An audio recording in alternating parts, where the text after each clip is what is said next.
welcome back to Best Drinks Beer. I'm Kelsey. I'm Brian, and this is Ozzy. Ozzy! Get out of here.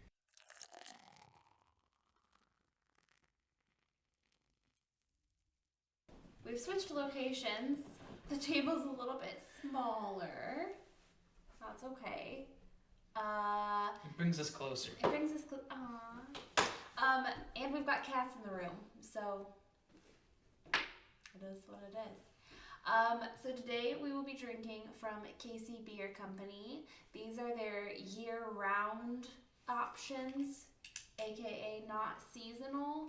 So this is what they always have available. Now this is a new company.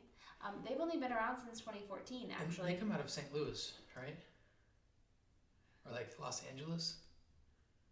Or like Chicago? That's funny. New York City? The New York City. For sure. Yeah, I think KC stands for like Kyle Clayton or something. Right? No, they're from Kansas City. Home of the Kansas City Chiefs. Go Chiefs! Go Chiefs. Anyway, so the founder, he looks so much like Jason Segel. I'm going to show you. Marshall Erickson. Oh, that guy. He looks so much like him. To me. I don't know. Maybe it's not accurate, but I think he does. Just a little bit older, if he's watching. Just, you know. He totally looks like him. You know, I wanted to say yes.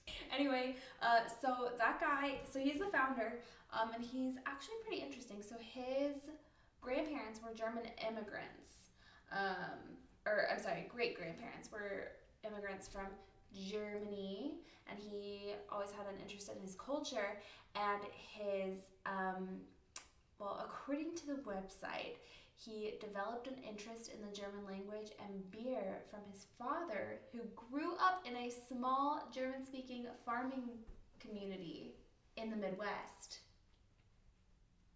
Yeah. There's a small German farming community.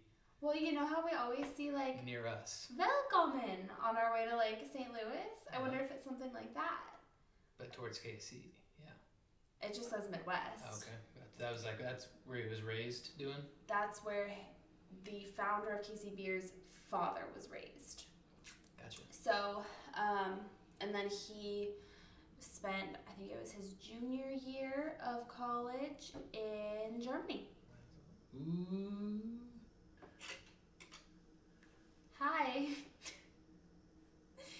Anyway, they follow the German purity law of 1516.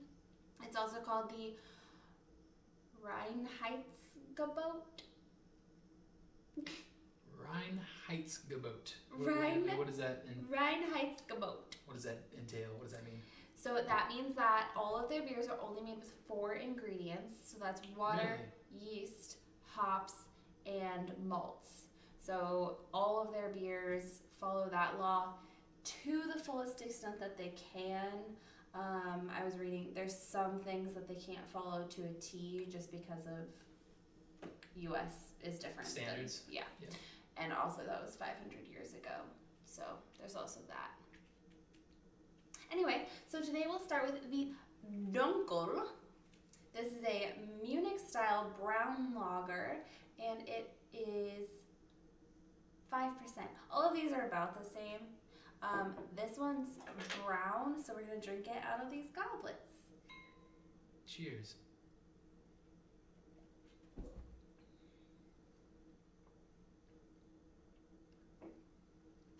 I like it. It has a sweetness to it. Yeah. A sweet and almost like a cinnamon spice to it. Yeah. I like this one a lot. It's also very earthy. Flavor alone, 6 out of 10. I would drink again. Dunkel. I'll have to put Not Dant, but your Dunkel. Aunt and uncle.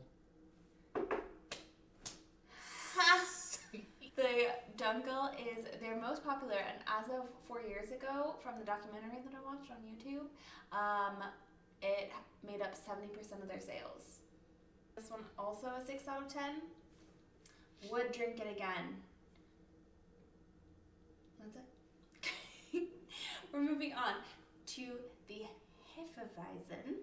This one is a Bavarian style wheat ale, and it's 5.2% alcohol. So I put these in order. I put these in the order that they had them on the website.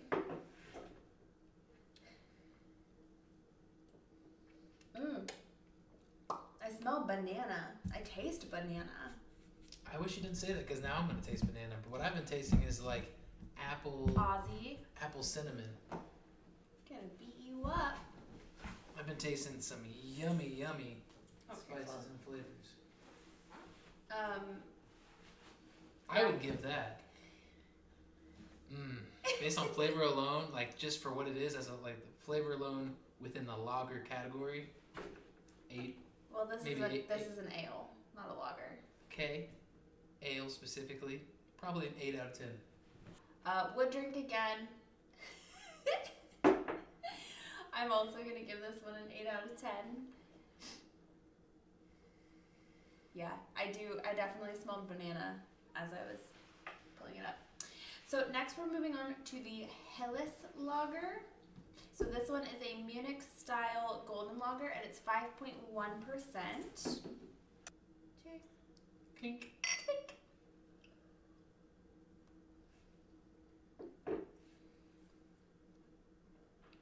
It's lighter, I would say. I would say like a. Yeah, it feels like a lighter beer than what we've had so far. It kind of tastes like a flower. It does have some floral accents to it. Yeah, it tastes like a flower. Like petals. I really like it. I like it feels very smooth going down. It feels healthy. You know, I can't say I recall the last time I ate some flower petals, but it does. But it does. It tastes like a taste flower. like that. I'm gonna rate this one a 7, and I would drink it again, preferably on like a summer day, maybe fishing or something. That's the one we just tried. I would put that just a little bit lower than the Dunkel, and Dunkel I did 6, so this would be like a 5.8. I wouldn't drink it again. Okay, moving on to the Mandarina IPL. So this one is not an India Pale Ale. This one is an India Pale Lager. Yeah. And what'd you say it was called? It almost sounds like it would have a citrus. Mandarina. Yeah, because like Mandarin. Yeah. Yeah. No, this one has the most alcohol percentage of any that we'll try today. It's 5.8. Lovely. And this one is a double dry hopped India Pale Lager. Okay. So, try this. And for those of you that don't know, the only difference between an ale and a lager is the fermenting process. So lagers are, they're brewed colder and they're bottom fermenting yeast. And then ales are top fermenting yeast, and they are brewed, I think it's at like 60 to 80 degrees. So they're faster. Interesting things to know. Yeah. I learned something new today. So that's the only difference. You can smell that one coming. From the kicker, you smell IPA. And it's not an IPA, it's an IPL, but you smell it. It's like, yep, that's an IPA. Yeah, it's very hoppy. What in the world? Are you not, like, did you not just get smacked with an aftertaste? No. Oh my gosh, for me it's like, you smell IPA, type of senses, you drink it, it's got, a sweet flavor to it, and it's over and done with. Then after you swallow, like a couple seconds later, it hits you with this aftertaste, and I don't know how to describe it. It's like spiced. It's like a spiced,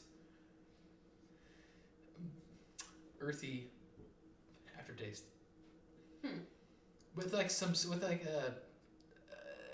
like an orange peel that like someone squeezed, like just like this, like the peel itself. It's got some citrus in it. Yeah. Weird. I did not get that aftertaste. Take another sip. I will say, as I was drinking it, like before it even hit my tongue, my taste buds, I could like, it was like, kablam! yeah, that kapow happened to me after I had already swallowed it.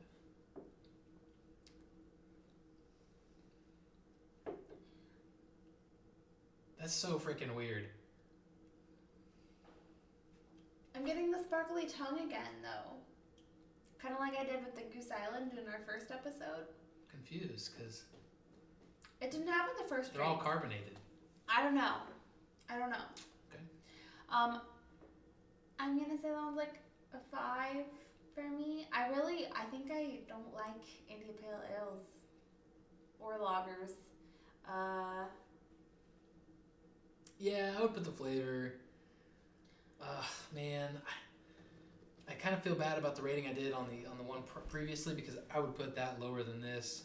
And I would put this probably, I don't know, this would probably be like a 5.8. That would be probably a 5.5. But flavor, for me, isn't super there. I do like the citrus that comes in the after punch. And because of the experience in drinking it and just like the weird thing that's going on, I would definitely drink again, because it's interesting. I probably would not drink it again. I do like the citrus, but I think that I can get that citrus from other sources that I do like better. So, moving on, last but not least, we're doing the Pure Pils. This one is a German-style Pilsner. A Pilsner is, it's a type of lager, but it has more aggressive use of hops and a different kind of yeast. Goblet my final one? Or could we should do the goblet for when we mix them all. Anyway, Okay. Alright. I'm expecting this one to taste pretty good. This one is 4.8% alcohol. Pure Pilsner. Pure Pils. Pure Pils.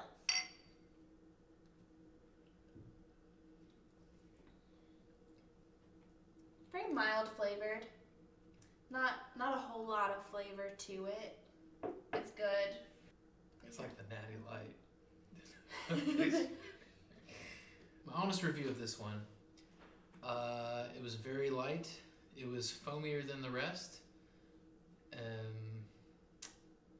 Wasn't a whole lot of flavor to it. It was definitely lower in alcohol volume than the previous few that we had. I'd give that a 4.5. 4.5. I mean, it tastes like a Pilsner, which is just doesn't really taste like much. It didn't have a lot of flavor. I would probably give it like a 6. And I would drink it again. I think the IPL is the only one that I would not drink again, preferably. Okay. I would not drink this again. I was gonna mix maybe like the Hefeweizen and the Helles Lager together, because this one was really smooth, but I really like the flavor of that one, so I was gonna maybe mix those together and kind of see how that tastes. I would join you in that, but we'd have to do a few more mixes, so we can keep comparing the chemistry of combining beers. This glass smells like Worcestershire sauce.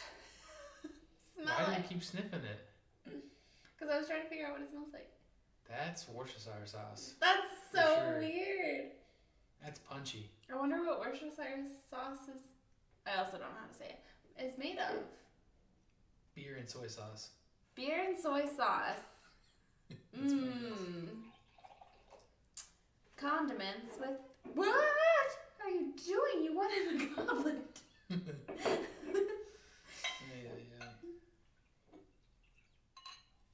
Okay, so I'm mixing the Helles Lager and the Hefeweizen together.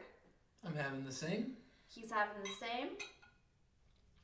I would still have them individually by themselves. They're so good individually. And the mixture just, it isn't there for me, but definitely, Hefeweizen. I Thank you guys for watching another episode of Bass Drinks Beer. We'll see you next time. Cheers. Ching. Thank you.